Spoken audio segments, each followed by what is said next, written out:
Hello, and welcome back to Quantum Suicide. On the last episode, we decided to continue our parents' research. As we remembered, it's about the multi-world theory, basically the multiverse. Vladimir kindly showed us around our office, and it showed us around the office. We found a timepiece, stopwatch, or just a old watch in general. But apparently, it was, not exactly one we're used to. Other than that, there's not really anything worth that I remember trying to recap. So, anyway, let's go. This was going to take some time to read through.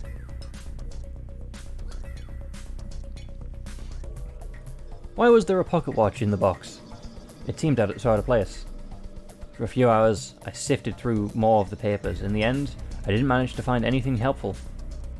I still have no idea what this is, let alone why my parents would hold on to it. Maybe I needed to come back to this with fresh eyes at a later time. The longer I studied the notes, the more impenetrable their riddles seemed to become. I also discovered that my mother didn't have the neatest handwriting. For the time being, I decided to slide the unusual watch into my pocket for safekeeping. The deletion game was still in motion, and I had to speak with the rest of the crew while I had the chance. If I failed to gather the various clues I needed to decipher Dai's logic puzzle, I would be placing myself at a severe disadvantage when choosing the ship to shoot. Where should I go next? The Eco Lounge or the baths? Let's go to the Eco Lounge, I think, right? Yeah. I head out to the Eco Lounge where I knew Kakashi spent most of his time. When I arrived at the Eco Lounge, however, Kakashi was nowhere to be seen. I pulled out my tablet and checked his whereabouts. Oh, he moved to the farm area. I walked through the Eco Lounge and entered the adjacent farming and livestock area. Cresting the hill, delineating the outer boundary of the Eco Lounge, I got my first good look at the farming section. Would you like some help, Kakashi? Oh, hello there. You certainly seem lively today. Okay, yeah. He was one of the few people who told us the truth about the last round, so why not? I think we can trust him. I don't know he would, because I mean, I don't exactly know what he would prioritize. Because Vladimir obviously would prioritize melody. The vocals would prioritize each other. Anyway, I'm feeling quite good actually. Regardless of our situation, I've got all my memories back, I think. So I'm quite pleased about it. Oh, really? That's great to hear. So, have you remembered if you're the evil mastermind behind this sick game yet? Haha, that's a funny joke. But yes, actually, well, technically we are. We're already behind it, so. Unfortunately not. If that were the case, I feel a lot safer right now. Damn. And here I thought I might be able to score a favor from the mastermind himself. I mean, yeah, you seem like a cool person. I don't know though, Yoshiki's trying to go for the best friend road by the sound of it. I'm certainly willing to try my hand at farming, and although I'm not sure how helpful I'll be. Should I play my cards safe and suck up to you? Or risk sentencing myself to death by putting you to work? I'm fine with working. I choose... death! See, he's having fun, even though the serious situation. With a hearty laugh, Kakashi handed me a shovel. That's enough standing around being pretty for one day. It's time for us to finish this cycle of planting. Nice. I'm here to help, after all. Now's your chance to show me what you're made of. I took the pro-offered shovel from Kakashi. Could you please extend this trench here? While you're busy doing that, I'll go get our new seedlings. Fair enough. Of course. Satisfied with my reply, Kakashi left me and my task and headed off towards one of the sheds in the farming area. Rolling up my sleeves, I raised my shovel and drove it down towards the dirt. Nothing happened. To my amazement, I discovered that I hardly scratched the surface. How did Kakashi make it look so easy? I hit the ground again. Nothing, huh? Where's your problem, Soil? You don't want to be trenched? I began to lose my temper. I struck the ground again. Still nothing. I leaned down and examined the soil more closely. It seemed like I could move it around much more easily by hand, albeit much slower. Then I'd seen Kakashi move it with the shovel. What are you doing? We are suffering at farming. Well, the soil is... I keep forgetting that you've probably never used a shovel in your life. Have you used a shovel before? I mean, probably we haven't. No, I haven't. Would you like some help? Have we been using it the wrong side? Sure, yes please. Yes please. Apparently I'm quite useless about this. Let me help you. Kakashi came towards me and took the shovel out of my hand before moving me around, You need to around by put me. the tip of the shovel to the ground, and then, using your weight, break the top part of the soil. Blindly hitting it usually won't result in very good digging. Okay. I could feel Kakashi's body pressing firmly against mine as he guided his arms to dig. It worked. Yep, digging isn't rocket science. That's what you think. I dug a hole. Yep, now you just have to finish the rest of the trench. I can do anything. It's like a child. Rank private. I just noticed that inside. Your enthusiasm is quite refreshing. Thank you. Now that I actually knew what I was doing, I started digging the trench at a much faster rate than before. Behind me, Kakashi busied himself with planting the new seeds. What are you planting? Cucumber. Fair enough. It's my favorite vegetable, actually. They have a very fresh, neutral taste that pairs well with other vegetables. Okay, that's good. It means it can go with many dishes then. I don't think I've ever had a cucumber. Don't worry. Once these come in, you can have first pick. Yay. Really? You worked hard to plant them. It's only fair. We worked hard to plant them by struggling to dig. Let's go and cool off in the eco lounge. Okay. Okay. Cool. We arrived at the Eco Lounge Hill, and I was quick to lie down on the grass. If my first-hand experience working on a farm had taught me anything, it was that tilling the field was extremely tiring. Kakashi sat down next to me. All kidding aside, thanks for giving me a hand. I don't usually get much help around here. Yoshiki shows up from time to time, but he always has an ulterior motive. Food. Well, I mean, we all have ulterior motives. In this case, it would be information. We're bonding so that you can help me and I can help you. Oh, yeah, because my... So I'm assuming the Baths would be talking to Beatrix then. No worries, as hard as it was, I think I enjoyed it. Because our quote, our hint revolves around you, Melody, and Beatrix, and obviously... Yeah, if we told Beatrix, I feel like Beatrix would target Kakashi. She's not a monster, she wouldn't target Melody. Kakashi just wants to know who's on the other side of them, so I guess he would avoid Melody. You think? I'll update you on my progress tomorrow, depending on how I feel after my labor-intensive day. Good answer. Fair enough, thank you. After a few moments spent in pleasant silence, Kakashi cleared his throat and abruptly changed the topics. It's good that you came here, actually. I was hoping you'd be willing to share your clue with me. It revolves around you, so fair enough. Sure, I'm actually looking for more information myself. Awesome. I'd really appreciate it. My clue says that Melody is the right of Beatrix and the left of you. That's awesome that you have some info on me. Yeah, I hope it helps. My clue says that Nicholas is directly between two boys. Okay. So... it could be that Nicholas is on your right. So, okay, boy and a girl. So, yeah, it could be Beatrix, Melody, Kakashi, Nicholas, boy, Captain Kimiko, girl. Could be. Got it, thanks. Kakashi stood and dusted himself off. Well, let's get back to work. Patrice isn't going to feed herself. I'm assuming Patrice is an animal. Patrice? One of our chickens. She's quite affectionate. For a chicken. Cool. Weaponize the chicken, so we'll use that to take down a die. Do I get to meet her today? Well, she's not going to feed herself now, is she? I guess not. One thing's for sure. You couldn't possibly be any worse at feeding animals than you were at planting crops. It looks like you're so serious way to say that, but obviously you've been joking so far. I shot Kakashi an angry glare.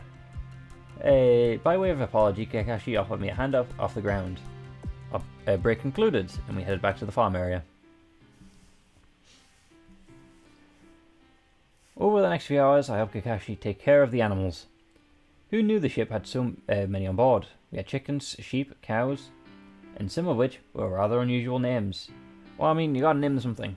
But I guess that's gonna be bad if they ever... Oh, is one of the executions being eaten by the animals? A particularly noisy sheep went by Sir Barlot. Who named these animals anyway? Yoshiki did, I'm getting. After Kakashi and I finished our work, we made our way over to the nearby farm shed to put away the tools. Thanks for all your hard work today. Thank you for helping, I guess, or offering, or accepting our help. I'm glad I could help. Kakashi consulted his watch. Whoa, it's getting late. You should go get some sleep, champ. Yeah. See, I think how Kakashi's voice actor has handled things is pretty smart about it, because obviously they can't anticipate the name we put in, so they're just filling out the blanks with hello there, go to sleep, champ. I will. Good night, Kakashi. Sweet dreams. Thank you. I'll be dreaming of Patrice. As I headed back towards my quarters, my muscles were already beginning to feel sore from all the farm work. Growing up on the shuttle, I'd only ever performed such labor-intensive... I'd never had to perform such labor-intensive activities, so it came as quite a shock to my system. Once I finally arrived in my room, I was fast asleep as soon as my head hit the pillow. The next day... Please, wake up. Okay, I wants to wake us I'm up. sorry to bother you, but I need you to wake up now. Don't electrocute or anything. Why is it I'm here to report my findings regarding Dai. Oh, yes. Yes, I remember this. When I heard those words, I sat up immediately in bed. I quickly rubbed my eyes in an attempt to wake myself up as soon as possible. What have you found? I am here to report on 3 matters I have uncovered. Okay. That's wonderful. Please, go ahead. I have confirmed that there is a connection between my processing capacity and Dai obtaining control. Okay. As a program, I am able to handle a large number of system processes at once. At times, however, I become burdened with too many at once, which allows other operating programs to take over. I'm a bit lost here, sorry. A metaphor would be best here. One moment. Okay. I's face went blank as she took a moment to gather her thoughts. Imagine the onboard computer as if it were a football pitch. I am the goalkeeper, and the processes I am required to undertake are balls. In this metaphor, I have the human equivalent of 2 arms and 2 legs. Okay. Okay, so far so good. I can handle many balls kicked in my direction, and I can prevent any from going in the goal. However, Dai is always waiting for moments when I have my hands full in order to take control of the goal. Okay, then. So at the moment when you're, like, physically... So basically, all we have to do is just make sure the ship is in situations where you don't need to operate multiple things at once. Problem solved. So would we stop if we abandoned the mission? And we just, like, set up camp here, I guess, in the shuttle, live our lives here?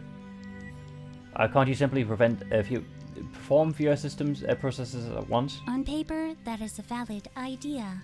Unfortunately, on top of the numerous system processes required to keep this ship functioning, Dai is constantly creating Trojan malware that tries to overload my processing, allowing her to take control. Okay, so that's what she's doing when she's around, okay. Is that why she can't remain in control permanently? I believe so. Once I am able to deal with the excessive processes, I can attempt to recover control. Why does she have to, why does she have so many, why does she have so much control when she's hosting a weekly deletion game? My synthetic emotional response program. How does that impact this? The program that allows me to experience human emotions is not optional, and there is no way for me to override this. This is to be expected, considering the potentially dangerous repercussions if AI technologies, such as myself, were allowed to function on math and logic alone. Okay, I'm lost still. This function requires a significant amount of processing power, and just like humans, when emotions run high, so does the processing power. So basically, you get too emotional and switch personalities. The deletion game drives my processing to its limits, and with no way for me to override my emotional response program, Dai is granted extended periods of control. That's horrible. Indeed, most of the time I don't actually regain control by the end of the execution. She simply relinquishes control to me once she is done. Okay, and so she still technically has control now, then, by that logic, because I mean, this is what this will be the third round. So she's already, yeah, really. I'm afraid so. This was the case during both rounds that she has run so far at any rate. Then why don't we just do the same in reverse, I guess? At the very least, we now have a better understanding of how she's gaining control. That's definitely a step in the right direction. What else did you find? She is unable to hear or see what I am doing. However, there may be particular triggers that allow her to seize control to see what's happening. Like a search function. That is correct. So she doesn't know what we're currently talking. That is also correct. In general, she cannot hear or see while I am in control. I have no such restrictions, however. Since I am the master program, I can see and hear everything she does while she is in control. I'm so sorry. I can't imagine how awful it must be, seeing and hearing everything from the perspective of the executioner while being completely powerless to stop it. There is nothing that can be done at this point. Saying that with a smile? And what was the last thing? This is the most significant piece of information I have. I'm expecting you to be stopped in some way. There is a way to disable Dai's programming. Wait, really? Yes. How did you find out? I reviewed the footage and files from the moment Dai's programming was first created. It took me some time to locate the files. Dai did a good job concealing them. As it turned out, the reason I was having difficulty finding them was because Dai has actually been a part of my programming for the past 15 years. Okay, that's concerning.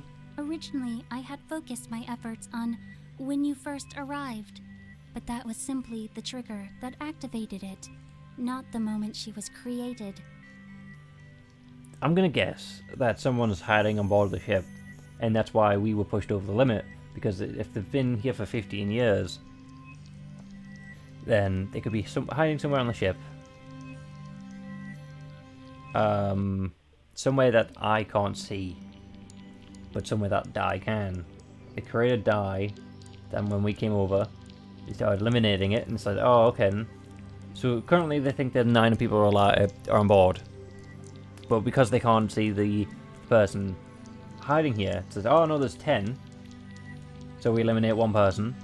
So there's, okay, there should be 8 people on board, but there's 9. And so on and so on. That's why things happening. So what do I need to disable Dai? You simply need to put in the deactivation code. That seems simple enough. Wonderful, what is it? I do not know. Although I could access the files from when Dai was created, where she has lain dormant all these years, she has purposely made the deactivation code unavailable for me to access. That's unfortunate. Who set the deactivation code? Captain Yukimori. Kimiko, great. That means we can ask her for the code. It would definitely be as if it would be that easy. Unfortunately, I was not talking about our current captain. I was referring to Kimiko's late mother, Captain Ayumu Yukimori. Okay. Also, the fact that the captain's daughter got captain, is that not nepotism? I mean, who knows? She seems to have like good control over the ship, so she does have skill. Wait, so that means the captain's mother created die? That is correct. Does the rest of the crew know of this? They do not. I decided to report my findings to you first, since you were the one who initially requested this information. That's kind of you. I think, should we keep it a secret or not? We should probably avoid telling the crew that the captain's mother created dye, as it would only cause tension among the crew. That said, we should definitely tell the crew that we found a way to deactivate dye, even if we don't know what the code is just yet. While I understand your concern, this decision will need to be made by the captain. Should we tell her though? That makes sense. I must have heard the concern in my voice. Why would it be problematic to inform the captain? Well, if her mother created dye, I can't imagine it will be easy for her to hear. I'm sure she'll take it really hard. While your concerns are noted, the captain has proven in the past that she is able to face difficult situations without wavering in her ability to lead. But has it ever been related to her personally? What kind of situations are you referring to? I have been given strict orders not to describe these events in detail. If you require further information, I suggest you direct your inquiries to the captain herself. That is suspicious. Now, if you will excuse me, I must inform the captain of my findings. Please keep them to yourself until the captain has given specific instructions for how this information should be distributed. That's not good. I bowed and left my quarters. I was curious that I's comments regarding the captain's past experience with similar situations. For now, though, it felt best to leave it at that. I would ask the current captain, Yukimori, to fill me in at a later time. Is she a robot? If she's a robot who temporarily loses her memory of the previous ship she's on, then she would be the cause, and it was just blamed on us. Right now, I need to decide who I was going to spend time with today. Melody, Beatrix. Search command. Okay, so just find out who's where. Let's go with.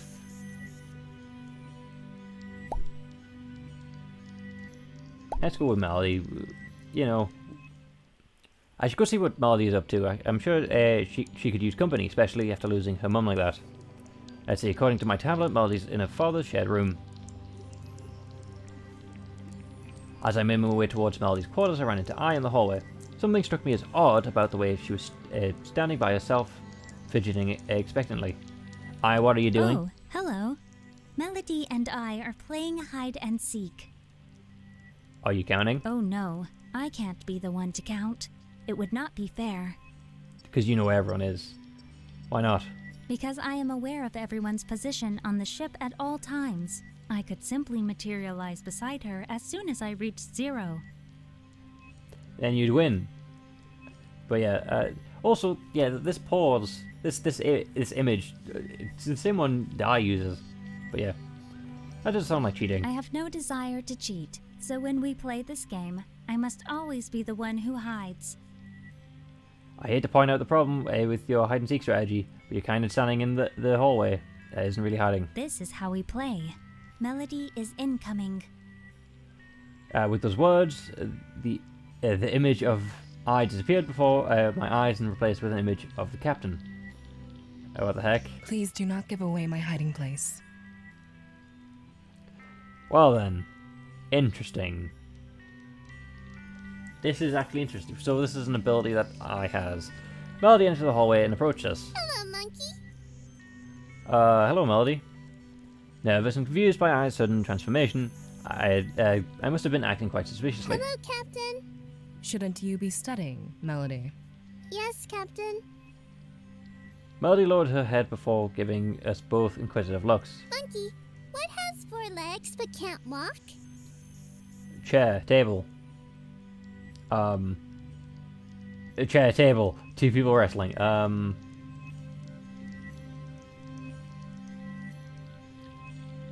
Chair.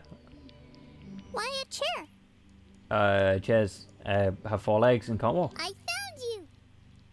Melody lunged towards me and made contact with my legs, not releasing her grip. She looked up at me with a genuine look of confusion. Wait, I? Sorry, but I'm not I. It would appear that I have won this round, Melody. The image of Kimiko quickly faded as replaced with an extremely happy eye. Aw, I was so close. Yes, you were. Can we play again? I am afraid not. I need to see to some business on the bridge. Why don't you go draw something? I give you my word. I will return as soon as I am finished. Am I not wrong? It's like a table and a chair. Can Monkey come and draw with me? That is up to... You could say that was up to them.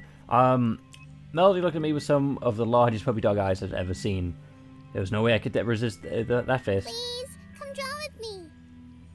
Of course, but I must warn you, I'm terrible at it. Don't worry, I can teach you. Fair enough. Very well. I shall return shortly. With a polite bow, eyes form dissolved, leaving Melody and I behind in the hallway. Melody grabbed my hand and started leading me towards her quarters. I want to draw my imaginary friends. You can draw whatever you like. Barely able to contain her excitement, Melody took off in a run. It wasn't long before we made it to her quarters. Melody directed me to sit on the floor at the coffee table and brought out some paper and pencils to draw with. It only took her a few moments to start drawing. See? One of them is a bear, and the other is a bunny. Like the things in the background, except one's a cat. That's interesting. Why are they different animals? Melody just shrugged. They sometimes fight, but I know they love each other. They are family after all. See? Is this a reference to a certain monochromed bear and a pink and white rabbit?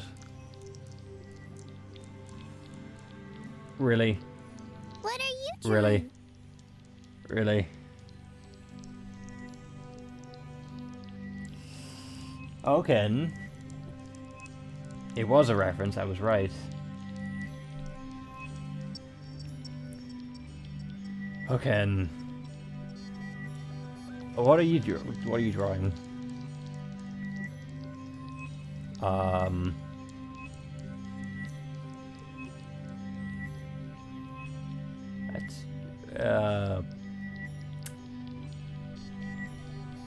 Let's draw eye. Show me! Show me! I showed him my drawing. Garden of Eden. Ooh! What? Monkey and I, sitting in a tree. That's real mature Melody. I'm sorry. Are you mad? No, of course not. I just finished the sentence and I appeared. I have completed my duties aboard the bridge. Welcome back, I. Melody showed her picture excitedly to eye. That is very creative, Melody. Can you draw us a picture, I? I mean, she could literally just take a photo, could she? I don't believe I have that capability. Because you can't pick up a pencil. Please, just draw a picture of yourself. You know what you look like, right? Very well. Please be patient while I compile some images. See compile images. Although I flicked through, it flickered and disappeared, I could still hear her speaking. Loading image database. Initiating randomization generator. Applying filters. Just then an image appeared where I had been standing moments earlier. That's so much better than mine. Is that supposed to be a reference to I and die, right? Just reading the things on the side.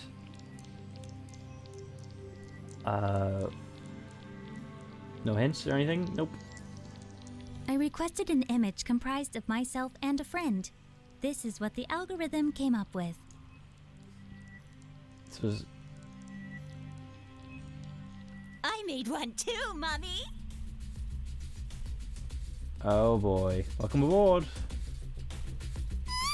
That was a good one. Melody screamed as she heard Die's deranged voice fill the room.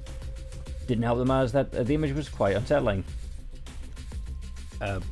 Die appeared where the image was What? just. Am I not allowed to play?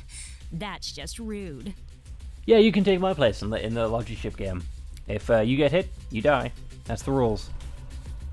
But yeah, I think that's a good time to call it there. Thank you for stopping by. Hopefully you had fun. And hopefully I can see you on the next one. With that, goodbye.